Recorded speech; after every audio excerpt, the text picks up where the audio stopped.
Yeah, that does make it easy. So anyway, we're going to jump right into it and talk about the new Static Shock information that has come out. Now, DC actually announced this movie was going to be made this summer, like maybe 2 or 3 months ago, when they did that. I think it was the virtual event. But that virtual event, I believe they just were like, yeah, we're making this movie. However, it's only been in the past like 2 weeks, I guess, that they've announced that Michael B. Jordan has been attached to the project. And I think it's a really interesting announcement because, people don't always get excited for DC news just because they're not always hitting. They don't always really hit the mark. And so I feel like there's not a ton of enthusiasm for their franchise as a whole often. And while the news of a movie for Static Shock would get me somewhat excited, the idea of attaching Michael B. Jordan to it as the producer, I think adds a really interesting dynamic and kind of brings it up the scale in regards to at least importance. So I'd like them to attach Michael B. Jordan as the main actor. That was what I thought. When I heard Michael B. Jordan's Static Shock, I just went like, oh, he's playing Static Shock. Yeah. And I went Wouldn't that like, be nice? Well, that's perfect. And then I saw somebody like Photoshop Jaden Smith on Static Shock, and I was just like, huh. I've seen that. Not sure about that. Yeah, that would be nice. But I wonder if Michael B. Jordan is more interested in moving into more producer type Well, I guess he's also too old. I mean, It's been a really long time since I saw the Static Shock cartoon, but wasn't he like... Yeah, it's like a teenager story. But I think that the Static Shock story is a really interesting one because, they've been talking about these DC movies for a long time. They've announced like all sorts of places that they want to go. But Static Shock is actually, maybe this is just me, but it's one of the first properties that I've been like, oh, wait, no, I want that. Like, I want that. Mm-hmm. And I think that actually gives it a little steam. I don't feel like I'm alone here. I feel like that gives it a little steam heading into things because, if you grew up at least around the time that I did, Static Shock, I can't say that it was like the most popular show, but it grew a really cult following.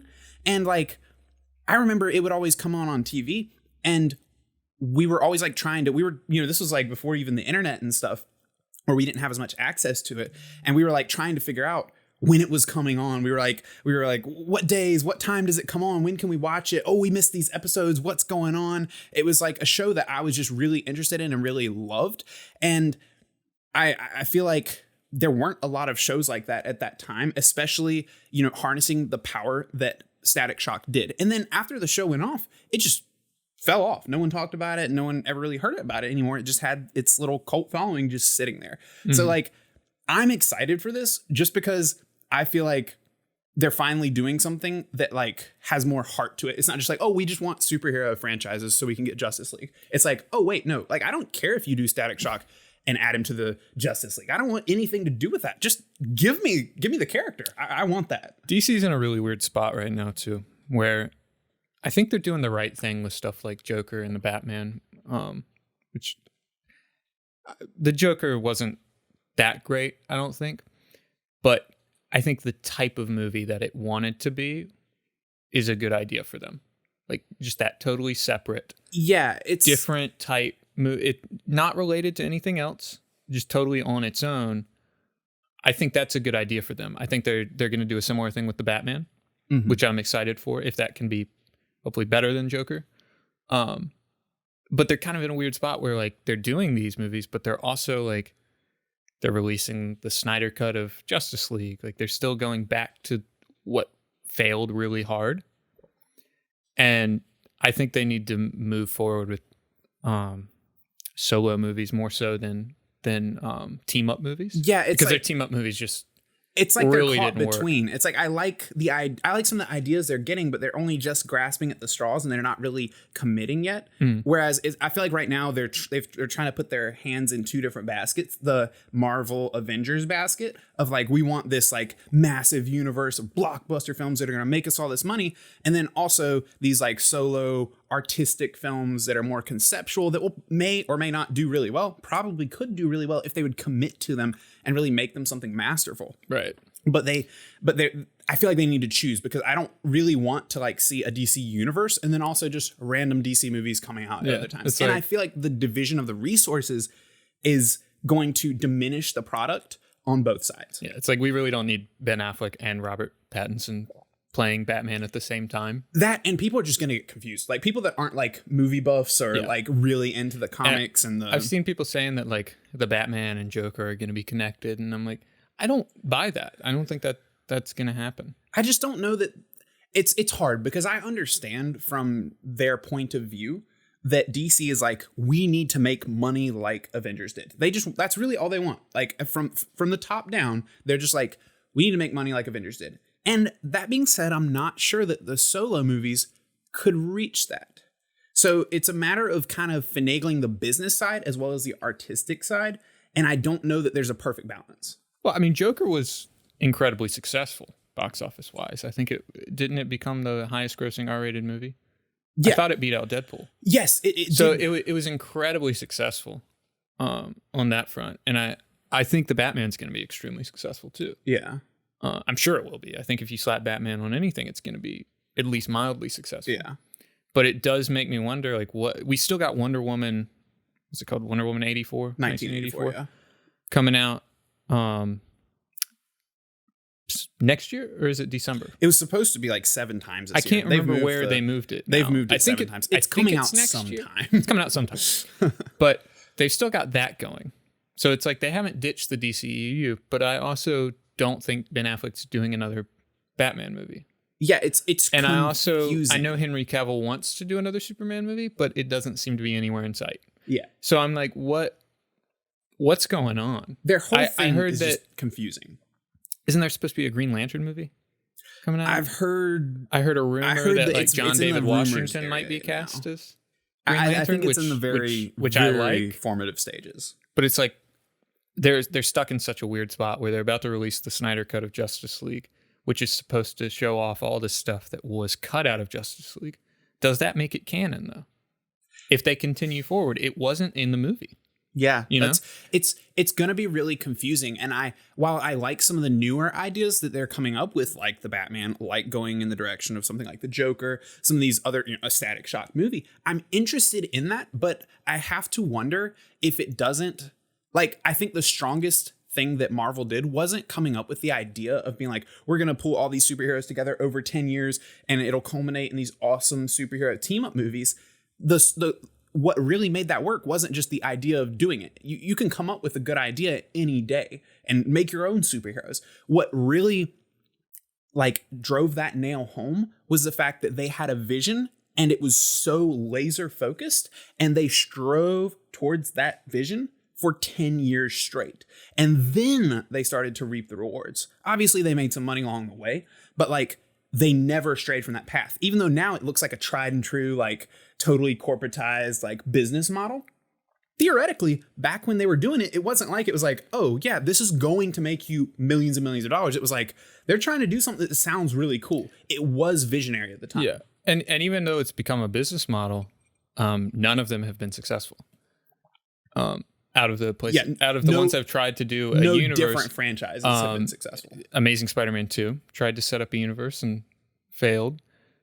The Tom Cruise Mummy movie, let's not forget about that, was originally supposed to set up a dark universe. They're still fiddling with the Godzilla, King Kong stuff too. They're still trying to do that, and just doesn't seem like it's going anywhere. I mean, and then DCEU is the only one that's really had like a team up movie. And still they were really struggling to get there. Yeah. After Batman v Superman, I mean, with the critical reception and how poorly it did box office wise, it should have gone the way of Amazing Spider-Man. They kind of hung in there for Justice League, and then they're stuck in such a weird spot. And because what, Wonder Woman's going to be successful. Yeah. The first one was successful. This new one's going to be successful. But what are they going to do after that? Like, I think they should go for more of the solo movies. I think that's their best bet. Yeah, and it's kind of surprising that they haven't given it up yet, because it's like they tried to do it in Batman v Superman, didn't work. Then they tried to do it. They were like we can salvage this, and then they did Justice League, and now they've even tried. They did Suicide Squad, bombed horribly. After that, they were like, we can salvage some of what's left. Let's do Harley Quinn, Birds of Prey. Absolute dumpster fire. And even still, they're still like talking about Suicide Squad related properties, all sorts of things like that. That it's like, dude, they have the properties. They have the properties. I mean, people genuinely love their superheroes. They have the properties. If they can just learn to manage them properly, they can knock it out of the park. And I want to see it so bad. But until I don't think that they're going to see massive success. They might have little successes here and there, like Joker, like the Batman, maybe. But I don't think they're going to see success on a large scale until they can get that laser focus, until they pick one thing and do it fantastically, consistently over the course of 5 to 10 years. Until then, I think you just might have like an okay movie here and there. I'm excited for the Batman, but they need to lay off Batman in terms of like how many people have played Batman so far? You've got Michael Keaton, Val Kilmer, George Clooney, Christian Bale, Ben Affleck, and then Robert Pattinson, all like back to back now. And they need to lay off Batman. Yeah, like, it's a great property, and if they can do well with it, that's cool. But they are sitting on a gold mine. Yeah. They've got Green Lantern, who they have not touched since they destroyed him with Ryan Reynolds. And they're sitting on so much. They still can't figure out what to do with Superman. That was really the genius of Marvel, is that they figured out what to do with all the heroes that people weren't really familiar with or didn't really care about. Like, who was that familiar with Captain America before? Or Iron Man. MCU. Yeah. or Thor, who actually DC actually has more interest in their characters. Superman and Batman were bigger characters than any of the MCU characters were prior. And DC's sitting on this gold mine of characters that they just can't figure out what to do with. Yeah, it's a shame. But hopefully, that being said, hopefully the Static Shock movie can kind of push them in the right direction. I would love to see a series of just Static Shock films. Just standalones. Not standalones, but like not really branching into a wider universe. Just do like 3, like a trilogy of Static Shock films. And I think something like that being incredibly popular would boost their morale so much and really give them some properties to start standing on. Because I mean, like, honestly, I think Static Shock could be a more valuable property than like Black Panther, with both the cultural impact and like just their ability to pull it off. Like, I think that if they did it right, and with someone like Michael B. Jordan, who I think has good artistic direction and a good head on his shoulders, I think that they could really make it something. Because like Black Panther was okay, but it was more like this is all we have. This is all we've ever gotten. We're excited. Whereas like, I'm like, well, actually, you could still do a lot better. Like, so I think if they did that, I think that would give them a property to start building on. But anyway,